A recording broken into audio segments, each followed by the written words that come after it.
I did have a few other questions.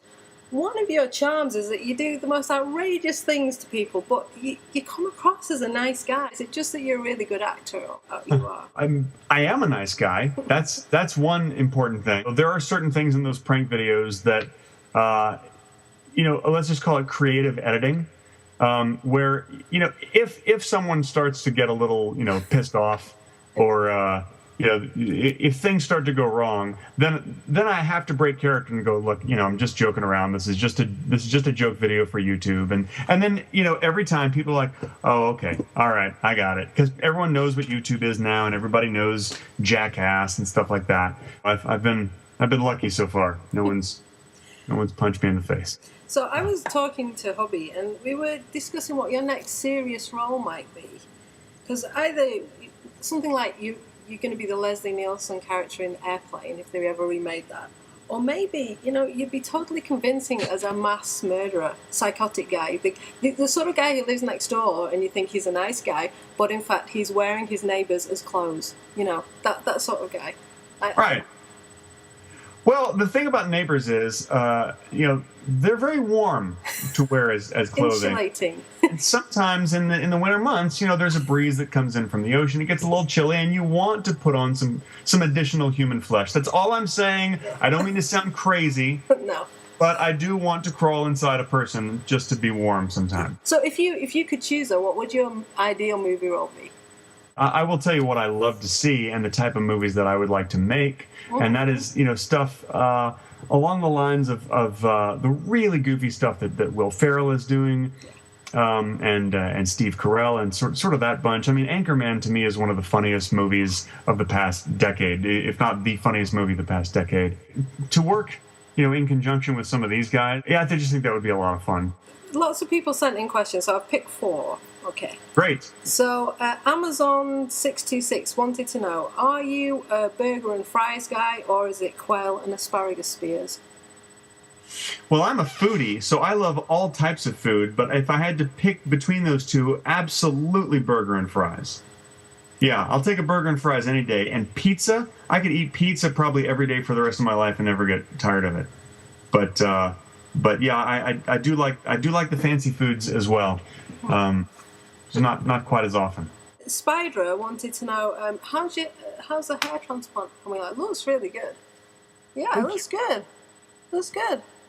Yeah, we're 6.5 months, I guess, after the transplant. They say that already. I actually just got a haircut today, so it's really short, because I like to get, especially in the summer, I like to keep it short. But it's been about 6.5 months, I think, and they say that at this point it's about 50% grown in. By the end of this year, it'll be all the way grown in. But I'm extremely happy with it. This doctor did an amazing job. Water Cooler Films wants to know about Buddy.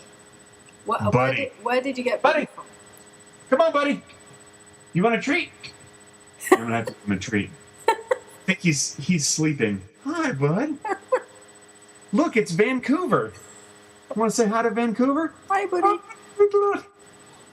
Well, Buddy he's a mutt, and he is what are you, Buddy?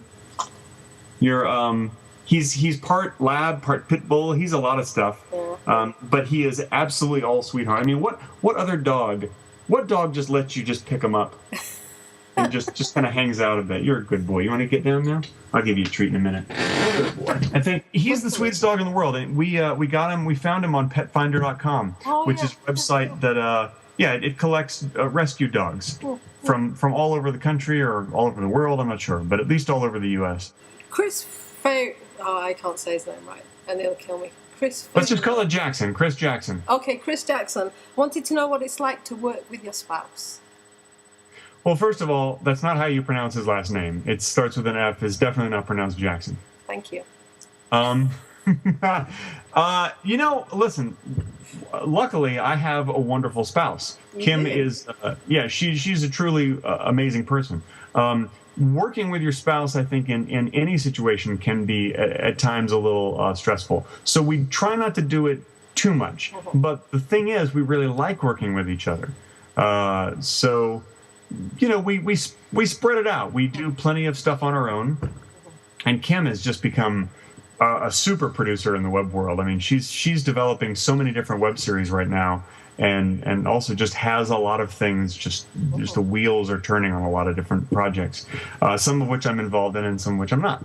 Most of which I'm not, actually, and that's great, because that way we can work together in certain. And when I get director for hire jobs, I'll often hire her as my producer or line producer, and she'll organize the shoots for me, and get talent and this and that. And whenever I shoot something and have cut together the first edit and I need feedback, she's the best person to show it to and gives always the best feedback. She's told me some. I rarely disregard her notes. Oh, I know what it was. It was in the Teleshmich restaurant video, the very first appearance of Yeshmin. And at the end, when he's giving the phone number, he just realizes that he, hates his life so much he can't even get through the phone number, and he shoots himself in the head. Oh, yeah. She really didn't think that was funny, and didn't want that to be in there. I said, I have to do it. It really just makes me laugh uncontrollably. The fact that he just, kills himself. And I thought that would be the only time you'd ever see Yeshmin. He's dead and he would never appear again. But somehow, magically, he's fine. He's a professional. He's a professional. He knows what he's doing. Yeah. Unlike these kids today.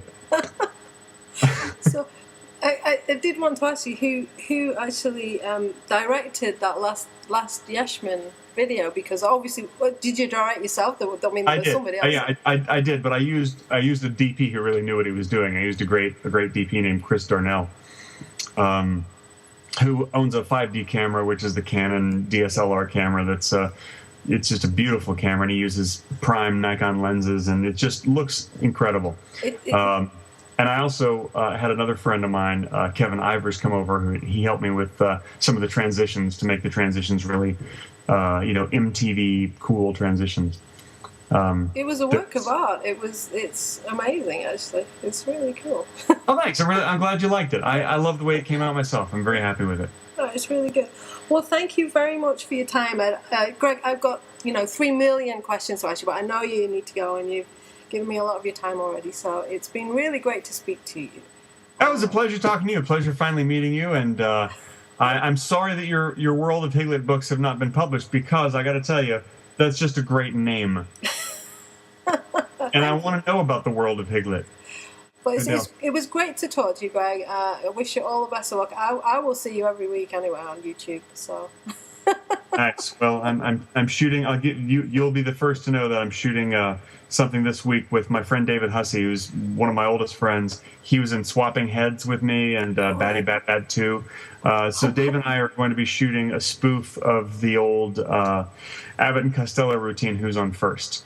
Oh. So unless something changes, that's the video that's going to come up this coming Thursday. Wow. We're going to shoot that tomorrow or the day after. And I'm very excited about it. In fact, here's a little sneak peek. There's a script right there. See, there's a script. You can enjoy that. Wow. That's a sneak peek you got. That bit at the end looked great. Yeah, so I hope you enjoyed that. Yeah. Nice talking to you. It's nice seeing you, Greg. Thanks very much. Absolutely. Okay. Have a great night. Bye. Okay, bye-bye.